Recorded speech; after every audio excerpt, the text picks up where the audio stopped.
Daivim prakritimashritah bhajantyananya manaso gyatva bhutadim avyayam. O son of Pritha, those who are not deluded, the great souls, are under the protection of the divine nature.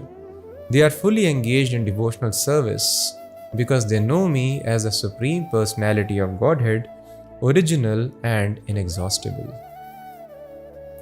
So Krishna is giving the contrast. Those who are not able to understand Krishna as Supreme Personality, they are defeated. You may become powerful yogi, you may become very rich, very intelligent, you may become impersonally liberated also. But you will fall down from all these positions. We will leave the body and all the material achievements are vanquished. And if we get liberated also, if we have not taken shelter of Krishna in devotional service, because the nature of soul is not just to have peace but positive happiness of loving relationship, a person falls down from Brahma Jyoti. On the other hand, there are great souls who are called Mahatma. So Mahatma is not simply a tag that any person can be given. Here the definition is given. Who is Mahatma? Tu means but Mahatma, the great souls against the Mudhas, they take shelter of the supreme spiritual energy of mind. So there are two energies of Krishna as we have discussed: internal potency, external potency. Internal energy means king's internal energy is there, his arms are there. With his arms he can carry his children on his own lap, he can feed their children. So this is called internal potency. External potency ministers the system set up by the king. Through that he is maintaining other subjects. So Krishna maintains devotees and he wants to maintain all of us by his internal potency. But when we become envious, so our situation is just like that of a son of a very rich father. Sometimes when the son becomes, normally the sons are obedient to father. They give respects, they touch the feet. In India, they fall down at the feet of the parents and they serve them very nicely. But sometimes the son may become envious and he may leave the house even of a rich father and may struggle to find even small job. So rather than giving some food to such hungry son who is loitering on the street, that is also good work. Rather than giving skills to that son to set up his own job or business, that is also good work. But the best work, best help to that son of a rich man loitering on the street is giving knowledge that please become non-envious. Your father is so rich and he's a good man. Why don't you go back and live with your father? He loves you. So thus telling people that you are eternal, why you are working very hard to temporarily become rich, and even if you are rich, this disease, old age, death, these problems will not be solved. So please go back to your Father, God, the Supreme Personality. So this is the best welfare activity. So become Devim Prakritim Ashritaha. Rather than taking shelter of this external energy, now we have taken shelter of external energy. The laws of nature force us to become old, force us to die, force our senses to do certain activities, and then we break the laws of nature and we suffer. So this control of external energy is not good. It is just like the indirect control of government in the jail. The prisoners in the jail are maintained by government but not directly, indirectly by the jail authorities and laws, limited freedom and limited comforts they have. But government directly is very, very cautious of the people. Government creates so many facilities, nice education, health facilities, and so much welfare is being taken care. If you serve government very nicely, government will give you nice big house to live, big offices, servants, everything will be arranged by government, but to the sincere government servant. So thus Krishna is telling Mahatmas, they take shelter of my internal spiritual energy. They are protected by my internal energy. So thus even though they are in this material world, they will not be affected by laws of nature. So the question is, and one more example I would like to quote in this context, how a person is protected by internal energy. How remaining in the material world one is not affected by the laws. It is just like embassy. In the embassy, although embassy could be situated in a different country, but the laws of the country don't apply in that embassy. Even person has committed some crime, they cannot go and arrest that person. So they cannot harm a person. The local police or the army of that country cannot invade the embassy.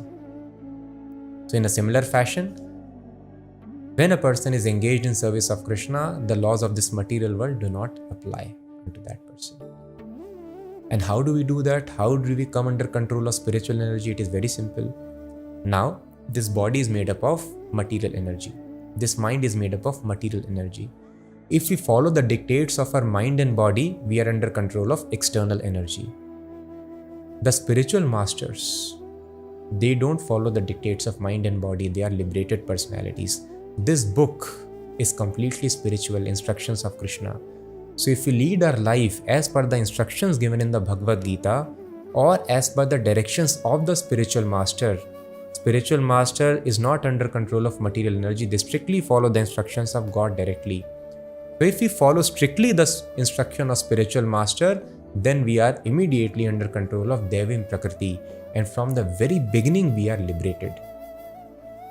So this is the way of becoming aloof from the control of material energy, and thus a devotee remains happily even in this world which is full of misery. And these people bhajanti ananya manaso. So this mind and body will never give us knowledge of God unless it comes under control of internal potency. So because the mind and body is under control of internal energy of Krishna, knowledge of Krishna is revealed. And these people, they do bhajan of Krishna, bhajanti ananya manaso, without any deviation. They have just one activity in life, and that is bhajan of Krishna. What is this bhajan? Bhajan means, bhaj dhatu means to render service. Bhakti has come from bhaj dhatu. So what is the meaning? The definition is very nicely given. Sarvopadhi vinirmuktam tat paratvena nirmalam rishikena rishikesha sevanam bhaktir uchyate. So normally we think bhakti means we have to leave everything and maybe sit in a temple and do something. No. Arjuna did bhakti by shooting arrows for Krishna. Rishikena rishikesha sevanam sarvopadhi vinirmuktam. Understanding I am not the body, I am spirit soul. So my body belongs to Krishna. So let us use my body and skills for Krishna. This is called bhakti. If your body has got skills and orientation to fight, you fight for Krishna. It has got orientation to do research, you do research on Krishna. It has got orientation just for cleaning the floor, clean floor for Krishna. Business skills, do business for Krishna. That is called bhakti. You are a student, take education for Krishna. So that is, bhakti is very simple. Whatever we are doing, if we understand that my body and mind belong to Krishna, so I should use them for Krishna, that is called bhakti. So such Mahatmas, what is the symptom? Bhajanti ananya manaso. They are engaged in Krishna bhajan. And bhajan of course begins with chanting and hearing the names of Krishna. Unless a person hears very nicely with rapt attention, other activities will not sustain. So hearing is most important in the subject matter of bhajan. And thus because they are engaged in bhajan, gyatva bhutadim avyayam. They understand me, I am inexhaustible, I am the source of all the other living entities. So we cannot understand Krishna from these material senses. They are designed to perceive matter. As different instruments are designed to perceive certain things. From microscope you cannot observe heavenly bodies. From telescope you cannot observe microorganisms. From radar you cannot watch your cricket match that you can do on your television set. So these objects, although they are giving us vision of the world, but they are designed to have a certain vision of world in a certain way. In a similar fashion, this material world, this material body is given to us to have perception, a limited perception of this material world as per our desires and the affordability as per the karma. It cannot perceive anything and everything. Now, how do we see God? How do we perceive God? Sevan mukhe jivvadau. When we engage our senses in the service of God, when we become sevan mukha, service oriented, and service begins with tongue, jivva adau.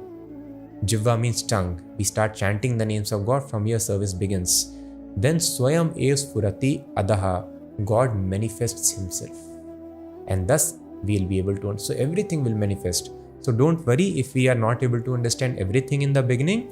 Simply we have to chant and hear Hare Krishna mantra very nicely. There is no loss, right? So please develop this practice. Keep on chanting and hearing throughout the day as much as possible. And sometime with great attention, sit down and hear with rapt attention. Simply by this chanting and hearing of Hare Krishna mantra and this wonderful knowledge of Bhagavad Gita, we will be able to understand everything, how I am not the body, how I am spirit soul. Nashyami Atma Bhavasto. God situated in the heart gives knowledge because he becomes pleased. This is the way by which we try to acquire knowledge in the topmost Bhakti Yoga system. So just try to chant and hear very nicely, and God from the heart will give all knowledge and everything will be crystal clear. So another very important symptom of Mahatma that we always discuss and we just discussed is mentioned here. So if somebody asks you that where Krishna has mentioned that you chant my name, why you always keep on chanting name and this thing, so you please refer this verse number 14, chapter number 9. Satatam kirtayanto mam yat